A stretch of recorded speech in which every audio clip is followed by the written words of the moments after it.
Hello again, everybody, and welcome back to the lab off hours. So, I got a little inspired, not gonna lie. Just finished recording the off hours episode for where we converted the file ledger to be a little bit more generic. And now I am very much inclined to do the change that I mentioned in the last video. So for context, for anybody that may or may not have seen the last video / last stream, we are attempting to implement a generic ledger, which a ledger for the bot is more or less just a key value store. And what we're intending to use this for is for metrics. So things like the last subscriber, the last bits donator, so on and so forth. All of those metrics about the stream that we want to collect, we're thinking of putting that into the ledger. So what that more or less means for us is that we needed to generify the ledger from the username timestamp kind of hard-coded business logic that it had previously into a more generic, just key value pair. So we did that in the last episode. And then at the end of the last episode, I was pondering the idea of deleting this in-memory ledger, because the state of the ledger as we have it right now is that the Redis ledger and the file ledger are in effect in parity with each other. They both have expiring keys. They both implement the same interface for the ledger, the get, put, and absent interface. They more or less do the exact same thing. The in-memory ledger, however, is not compliant, purely from the perspective of it's not really doing the expiration side of things. And I basically had, in my mind, two options. Either A, I could update the in-memory ledger code such that it would be compliant with the idea of expiring keys, just like how we did in the file ledger. But then I kind of looked at the in-memory ledger and nobody's using it. Now, what I originally created this ledger for, kind of the original purpose for this, was for tests. So a test doesn't really need persistence. It's definitely not going to be reaching out to a Redis cache. So I wanted something that would be in memory, that would implement the same functionality as the ledger, but it would more or less be something that I could very quickly reference and grab values out of for tests. But the more that I got to thinking about that, the more that I kind of started to realize that I kind of already have that functionality. At least I already have that functionality in the file ledger. And this is mostly because of the implementation of the cache, or at least what I currently call cache. So file ledger is an in-memory cache backed by a file system file. But what I could, in theory, do is I could basically make the write out to the file switchable or toggleable. And if I did that, then that would basically allow me to use file ledger as an in-memory ledger. The only thing that I would have to do for real code versus test code is turn that file on or off. Or I could do something even simpler, which I may or may not do. So technically, because ledger is a pointer to an os.file, what that basically allows me to do is that if I wanted to create a new file ledger that was not persistable, or it wouldn't do the flushing side of things, I could just make os.file nil if I really wanted to. Now, what that does technically mean is that this part, the hydration step, would basically have to get moved. So let me grab this code. I think the first step, so we got line, we got expired, and I'm going to put this down here. File ledger rehydrate.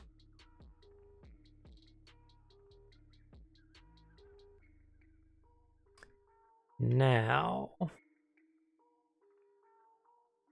rehydrate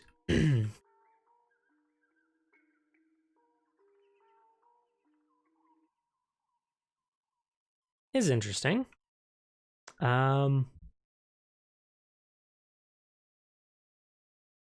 I think at a bare minimum, this should just return error. So it should just return errors. So this would be errors.wrap error, and then up here,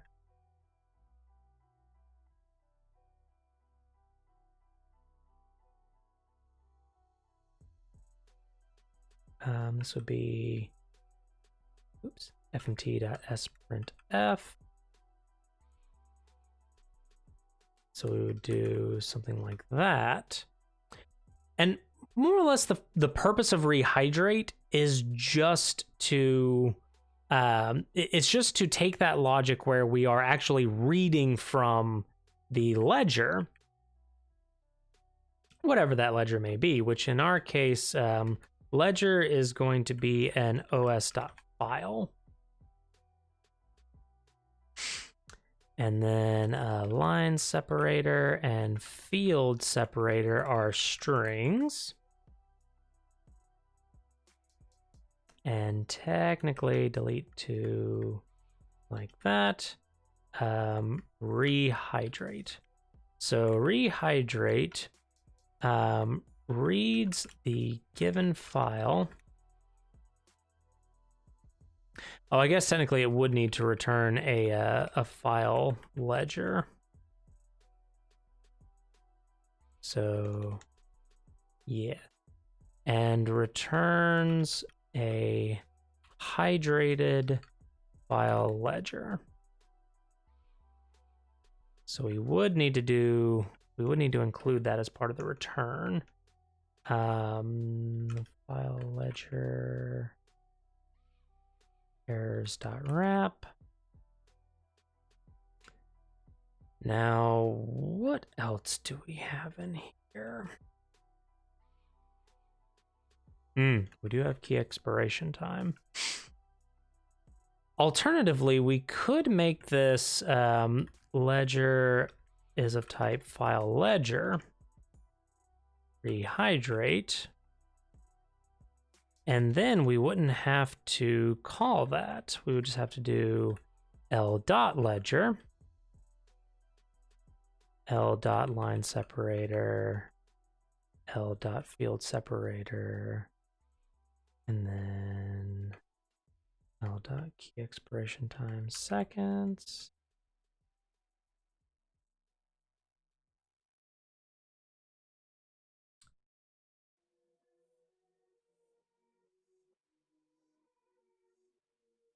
Think.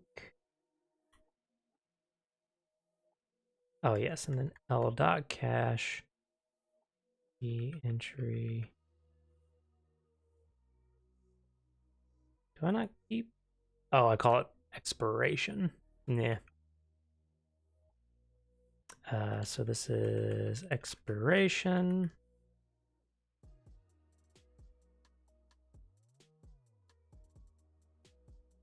And then with that, we wouldn't have to return the ledger, because the ledger, effectively, we're expecting that the file ledger is already created. So here we could just return nil. This is just, it's effectively a mutating step where we are mutating the state of the cache, which is more or less fine.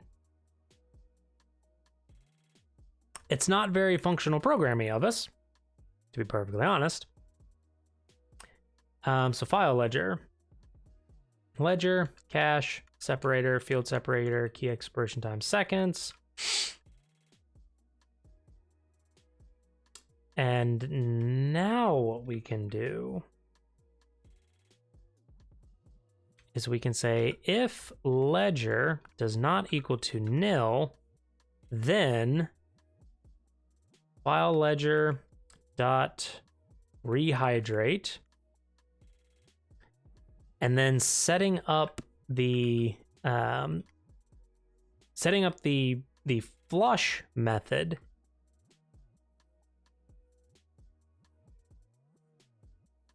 Setting up the flush method is effectively just a... I would even go so far as to say that this doesn't even need to be a function.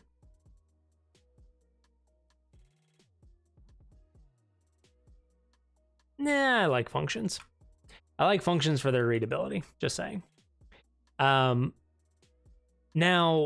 mind you, this is not exactly what I would call a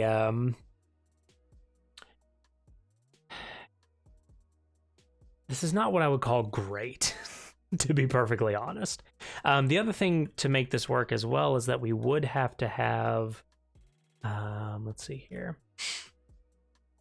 l.cache, l.cache, l.put, and then in this part,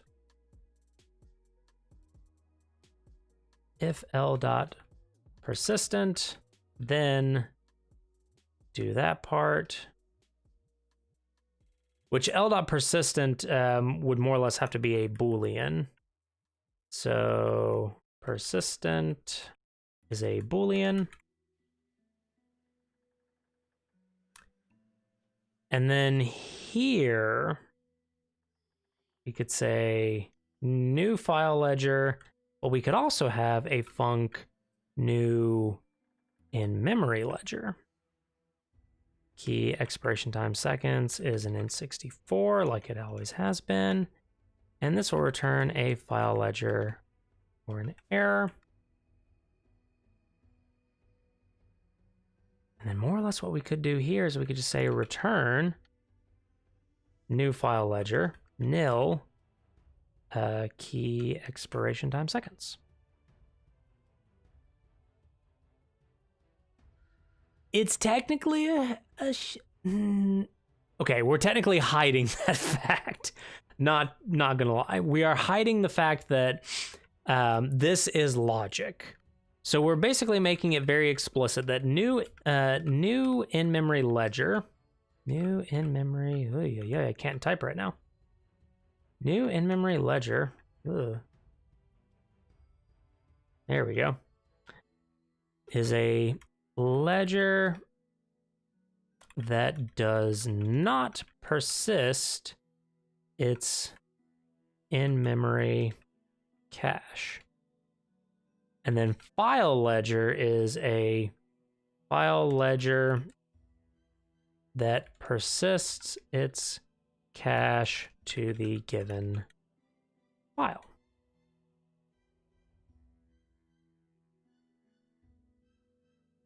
So in this regard, we effectively killed two birds with one stone, which is quite nice. Now, at the same time, though,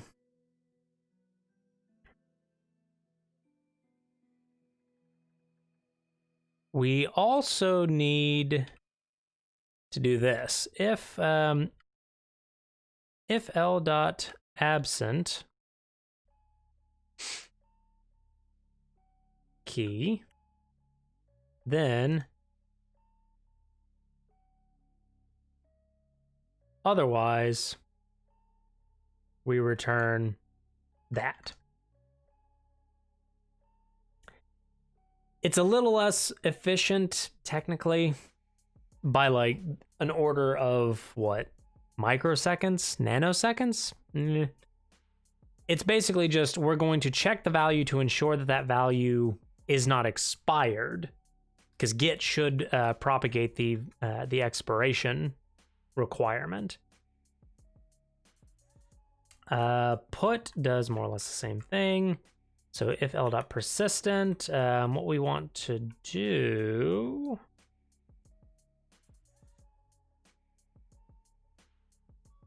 so ledger equals, and then ledger dot persistent equals false, return ledger. And then here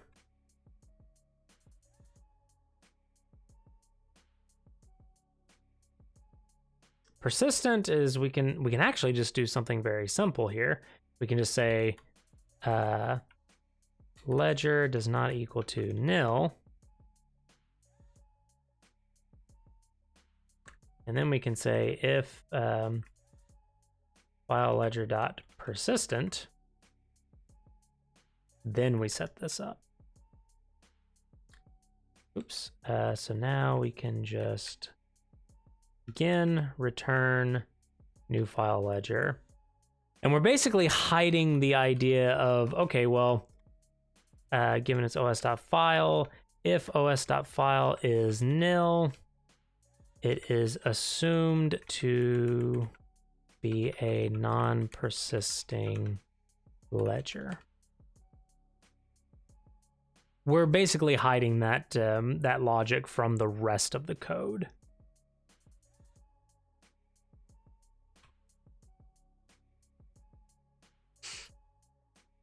Now,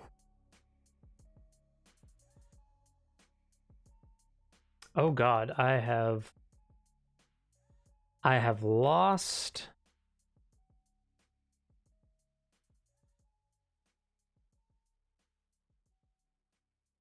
my truncate logic. There we go. Or I've lost my flush cache logic, I should say. Okay, so double checking again. So if the ledger is persistent, rehydrate and then set up cache flushing, which is just a go routine that's going to flush the cache every now and again. 10 seconds in this case. Flush cache does that. And I would actually like to move flush cache down here. Flush cache writes the state of cache to the given os.file.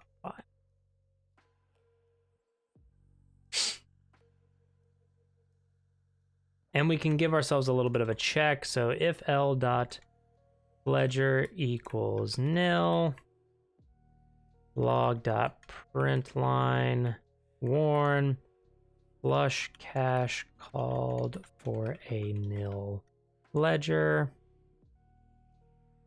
And then return. That way we don't get panic cases for our code.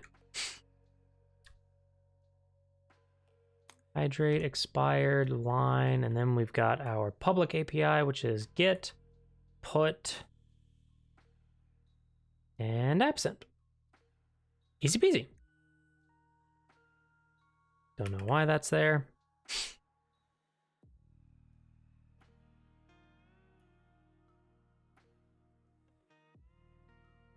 I feel like at this point I should call this a persistable ledger.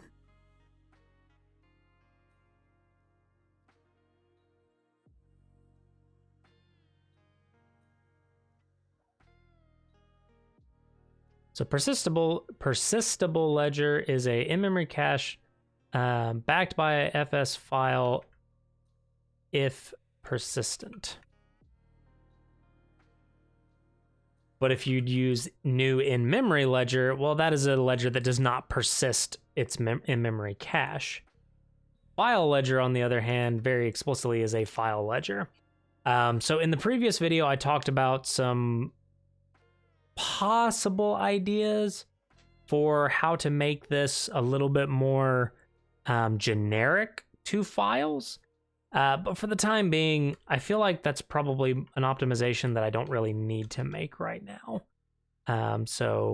But that does give me the opportunity, as far as I can tell,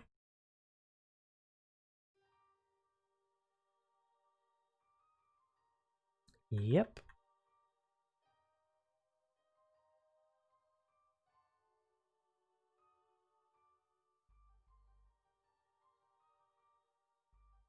Ah, yes, the greeter. So the greeter we can get rid of.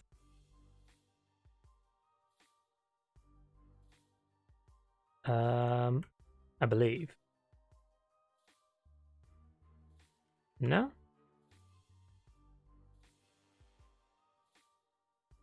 Yeah. Yeah, no, we can legit just do rm-rf greeter. Oops, didn't want to go there. We want to go to main.go. And we want to check for errors. Go test. Aha. So this is no longer an option. Well, actually, technically, mem equals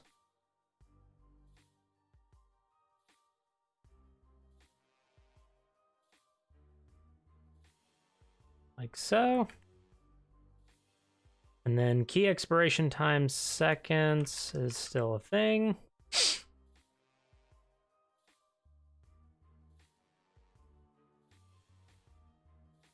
Go test. Looking good.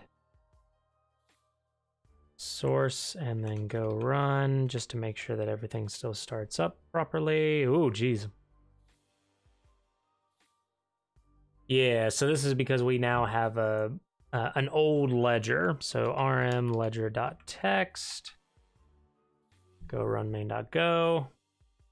There's our server trying to start up. Looks like we got there. Let's take a look at our diff. So there's a lot of changes that are in here that that are between this video and the last video. But let's take a look here. So greet handler is more or less, we've removed the usage of greeter, and now we're just using ledger directly. Admittedly, you could say that this is an extraneous change, but I'm lumping it into the same code because it's more or less the same packages are being changed. Greeter is pretty much just deleted, which is fantastic. Oh, and then we do want to move. Okay, so there's something we want to change. We want to move ledger file to ledger persistable or ledger persistent, something like that. So let's see here. Persistable ledger is an in-memory cache backed by an FS file if persistent.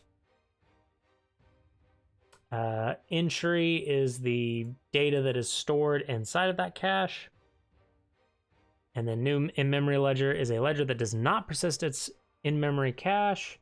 File ledger does persist the cache to the given OS file. Yada, yada, yada.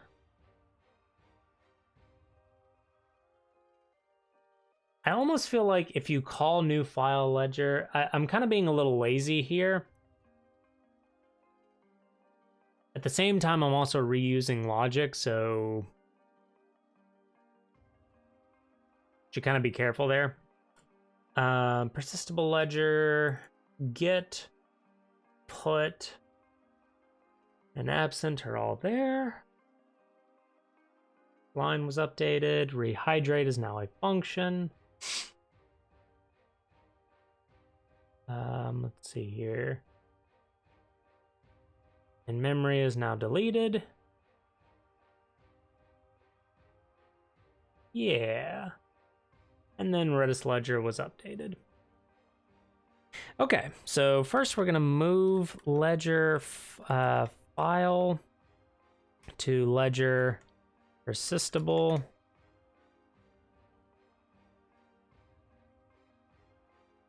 Oops. Status. There we go. Don't think there's anything in here that I don't want to include. So git commit -m. Let's see here. So generify ledger to be a pure key value store. Make file ledger meet both in memory and file ledger needs. Remove greeter in favor just using the ledger. Okay. So technically that includes a bunch of changes that are inside of that are inside of the last sub track, what I'll probably end up doing is rolling back some of those changes. And actually, I don't know that this is...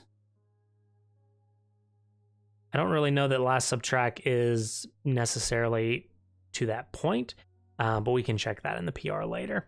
But I think I'm going to go ahead and end this episode here, as that pretty much does exactly what we set out to do. So in the coming videos, I'm probably going to start looking at the creation of the metrics store. So this will actually get into what we were talking about earlier today in stream, where we are starting to collect metrics about that stream, making them available inside of a ledger. Not necessarily the same ledger as what we were doing with the greeter, but you kind of get the idea. And I may even go one step further with this and rename this from ledger to store, but we'll kind of cross that bridge as we come to it. But that's going to do it for now. Thank you all so much for watching. Hope you enjoyed it. Stay curious, and we'll see you in the next video. Take care, everybody.